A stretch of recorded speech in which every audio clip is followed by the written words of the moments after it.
O'zbek tilidagi rus tiliga tarjima qilinishi murakkabroq bo'lgan so'zlarni ko'rib chiqamiz. Birinchi so'zimiz halol. Bu so'zimizni rus tiliga biz разрешенное, ya'ni ruxsat etilgan, дозволенное deb tarjima qilsak bo'ladi. Ikkinchi so'zimiz harom, запрещенное, греховное deb tarjima qilinadi. Uchinchi so'zimiz rizq. Rizq so'zi rus tiliga udel deb tarjima qilinadi. To'rtinchi so'zimiz bu hamd so'zi. Hamd rus tiliga hvala deb tarjima qilinadi. Beshinchi so'zimiz rahmli. Rahmli, milостливый, barokat.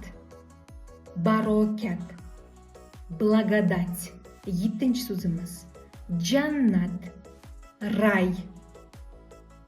Sakkizinchi so'zimiz do'zax, ad.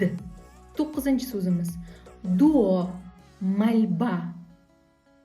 Va 10-chi men tarjimasini bilmaydigan so'z bu nafs so'zi. Nafs so'zini rus tiliga tarjimasini bilasizmi? Bilsangiz muhokamaga yozib qoldiring. Rus tilida chiroyli va to'g'ri gapirish uchun sahifamga hoziroq obuna bo'ling.